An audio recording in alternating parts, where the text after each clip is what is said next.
Assalamualaikum warahmatullahi wabarakatuh. Hai, kembali lagi dengan Vita.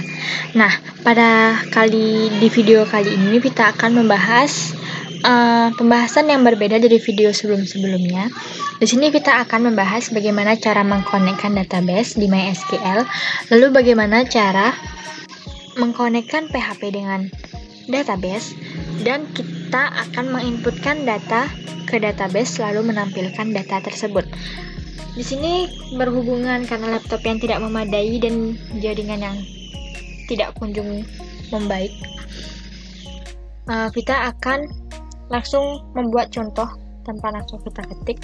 Di sini Vita menggunakan Visual Studio Code. Selain ini kita bisa menggunakan Sublime Text atau Notepad++. Di sini langsung saja kita masuk ke sintaknya atau codingannya. Nah, untuk yang pertama yang harus kita lakukan yaitu untuk mengkoneksikan database-nya, kita memerlukan sintak seperti ini. Di sini Vita sudah membuat untuk hostnya itu localhost, untuk usernya itu ID user Fitrianov, lalu passwordnya Fitrianov Vitasari, dan namanya database name-nya sama dengan usernya. Di sini untuk kode mengkonekkannya itu ada di bawah sini, yaitu database MySQL Connect. Sebelumnya di sini Vita sudah membuat database-nya terlebih dahulu. Kita bisa membuat database-nya Nah, di sini Vita sudah membuat database-nya. Kita menggunakan database yang ini. Jika kalian belum buat, kita bisa membuat database baru. Nah, langsung masukkan aja nama, username, sama passwordnya. Lalu kita klik button buat. Selanjutnya, ketika kita sudah berhasil mengkonekkan dengan sintaks seperti ini, kita buat project baru lagi, yaitu di sini kita menggunakan nama project formu. Oh ya, untuk di sini jangan lupa kita menyimpannya di localhost. Di sini kita menyimpan di localhost, di sini system htdoc, lalu di PABW6. Di sini kita menyimpannya di sini. Jangan lupa untuk menyimpannya, misalnya kita ketik connect.php. Lalu kita masuk lagi ke sini.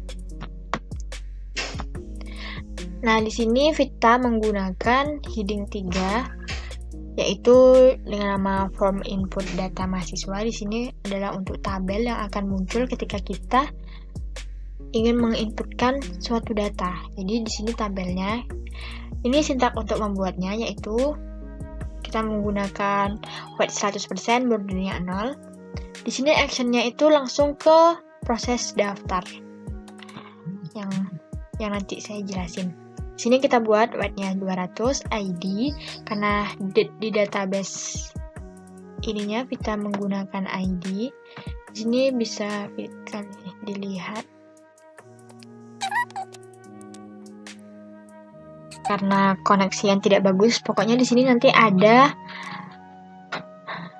tabel-tabel yang button-button yang harus kita isi untuk membuat database-nya. Di sini Vita membuat tabel di menu di database user Fitrianov tadi itu adalah dengan nama mahasiswa.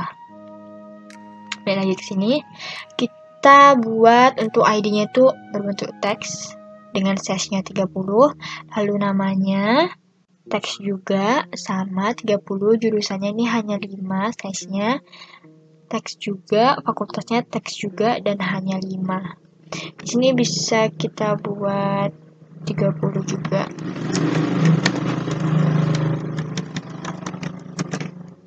Biar sejajar. Lalu di sini ada input hidden, yaitu pertamanya ID. Untuk value-nya ada 0, lalu input type itu submit, untuk menyimpannya, value-nya simpan. Langsung kita masuk ke yang ketiga, yaitu di sini untuk proses daftar atau pendaftarannya. Di sini proses daftarnya langsung kita includekan ke konfirmasi PHP, yaitu dimana kita pertama kali mengkonekkan database-nya. Di sini bisa kita lihat untuk yang di sini itu adalah untuk cek tombol apabila dia sudah terklik. Nah, misalkan kita sudah mengeklik simpan, maka yang muncul adalah data-data yang telah kita buat di sini. Untuk di sini kita mengambil dari formulir dari sini tadi. Lalu ini adalah query-nya. Kita buat query seperti biasa, ID, dan kita buat kode-kodenya.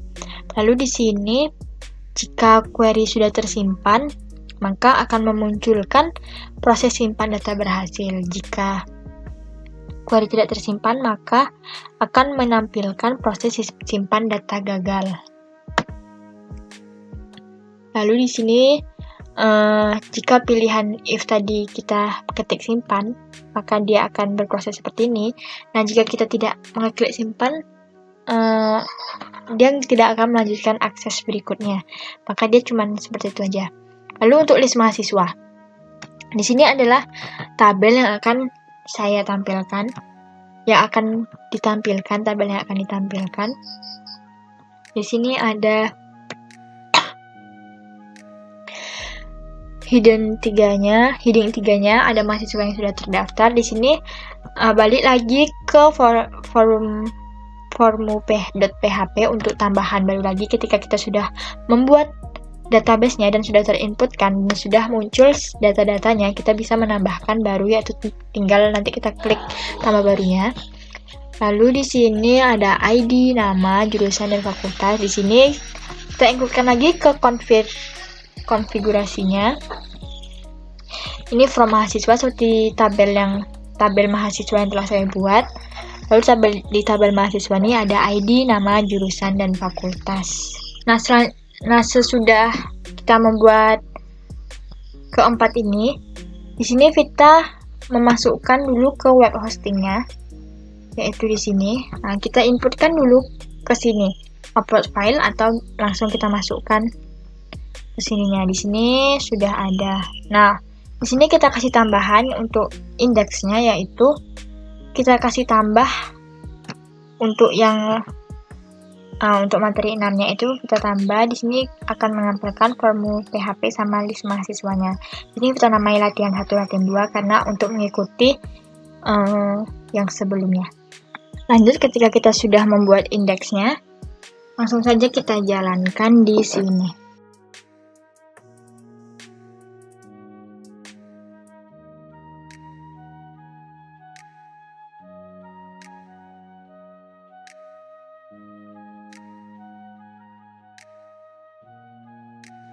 Nah, di sini bisa langsung kita tampilkan. Kita langsung saja ketik yang Fitriana Putasari.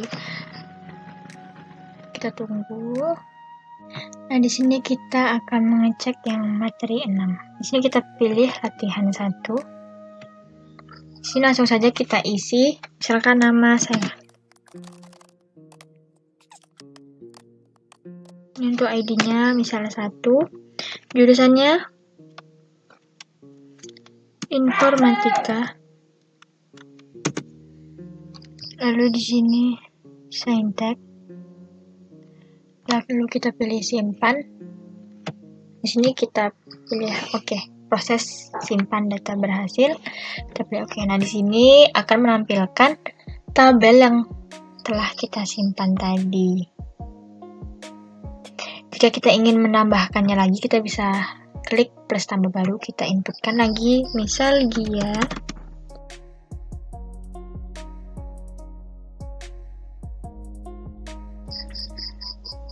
Jadi nanti ada dari yang sudah kita buat.